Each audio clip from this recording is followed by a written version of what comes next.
அன்பான அல்லாஹின் நல்லடியார்களே, அல்லாஹுடைய பேரருளால் புனிதமான துல்ஹிஜ்ஜாவுடைய நாட்களை எதிர்கொள்ளவிருக்கிறோம்.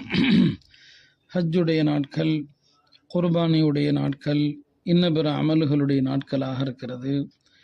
இந்த துல்ஹஜ் 10 நாம் கடைபிடிக்க வேண்டிய சில அமல்கள் குறித்து நினைவுபடுத்த விரும்புகிறேன். இந்த துல்ஹஜ் பிறையில் 9வது நாள், அதாவது அரஃபாவுடைய நாளை பொறுத்தவரை அன்றைக்கு நோன்பு வைப்பது ஒரு வலியுறுத்தப்பட்ட சுன்னத். அது குறித்து பல ஹதீஸுகள் வந்திருக்கிறது. நபி ஸல்லல்லாஹு அலைஹி வஸல்லம் அவர்கள் சொன்னார்கள், அரஃபாவுடைய நாள் நோன்பு வைப்பதனால் கடந்த ஆண்டின் பாவம், வரக்கூடிய ஆண்டினுடைய பாவம், 2 ஆண்டுகளுடைய பாவங்கள் மன்னிக்கப்படுவதை நான் ஆதரவு வைக்கிறேன்னு சொன்னான். அப்போ 2 வருஷ பாவங்கள் மன்னிக்கப்படுது.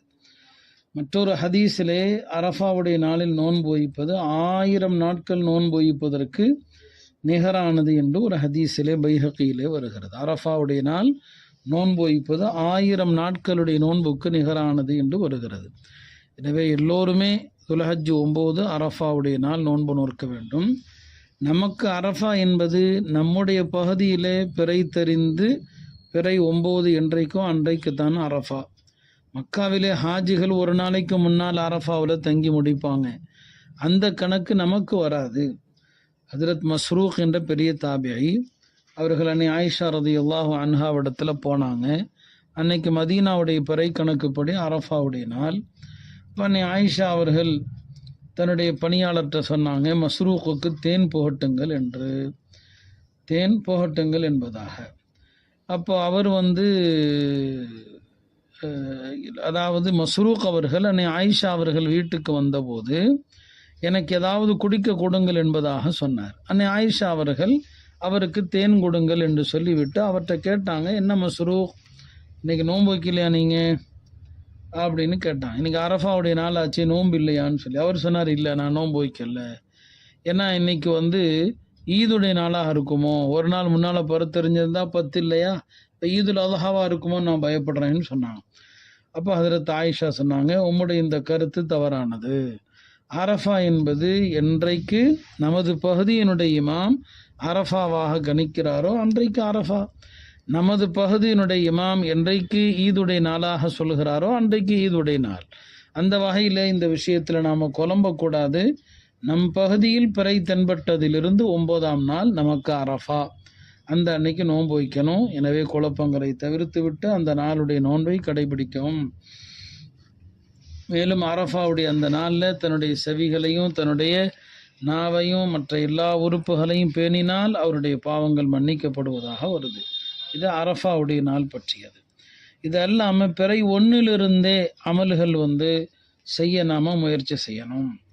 ஏன்னா துல்ஹஜ்ஜினுடைய அந்த ஆரம்ப நாட்கள் ஹதீஸில் ரொம்ப சிறப்பித்து கூறப்பட்டிருக்குது. நபி ஸல்லல்லாஹு அலைஹி வஸல்லம் அவர்கள் சொல்லுவாங்க, இந்த 10 நாட்களில் செய்யப்படுகிற அமல்கள் அல்லாஹ்விடத்தில் விருப்பமாக இருப்பதை போல் வேறு எந்த நாளுடைய அமலும் கிடையாதுன்னு சொல்லுவாங்க. அந்த அளவுக்கு இந்த நாட்கள் ரொம்ப சிறந்த நாளாக கருதப்படுது. இது அஃதலு ஐயாமி துன்யா, உலகத்தின் நாட்களிலெல்லாம் சிறந்த நாட்கள் என்று பெருமானார் ஸல்லல்லாஹு அலைஹி வஸல்லம் அவர்கள் சொல்லுவாங்க. இந்த நாட்களில் அதிகமாக தஸ்பீஹ் செய்யுங்கள், சுப்ஹானல்லாஹ் சொல்லுங்கள், அல்ஹம்துலில்லாஹ் சொல்லுங்கள், லா இலாஹ இல்லல்லாஹ் சொல்லுங்கள், அல்லாஹு அக்பர் சொல்லுங்கள் என்பதாக சொன்னாங்க. மேலும் இந்த துல்ஹஜ் 10 நாட்களில் ஒரு நாள் நோன்பு வைப்பது ஒரு வருட நோன்புக்கு நிகரானது. இந்த நாட்களுடைய இரவில் நின்று தஹஜ்ஜத் தொழுவது லைலத்துல் கத்ருடைய இரவில் தஹஜ்ஜத் தொழுத நன்மை என்று திருமதியிலே ஹதீஸ் வருகிறது. பாருங்கள், இந்த 10 நாட்கள், இந்த துல்ஹஜ் 9 வரைக்கும் பிறை 1லிருந்து நீங்கள் நோன்பு வச்சிங்கன்னா ஒவ்வொரு நோன்புக்கும் ஒரு வருஷ நோன்புடைய நன்மை.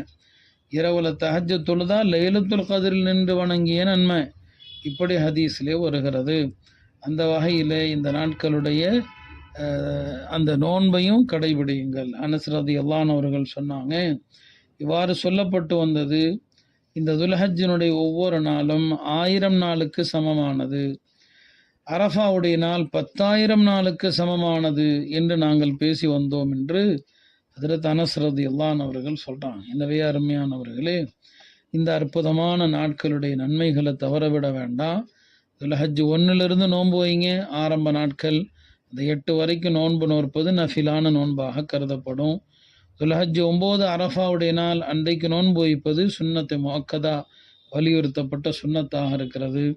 எனவே இந்த நாட்களுடைய நோன்புகளை தவற விடாமல் இதர அமல்களையும் கடைபிடித்து அல்லாஹ்வுடைய பொருத்தத்தை பெற முயற்சிப்போமாக.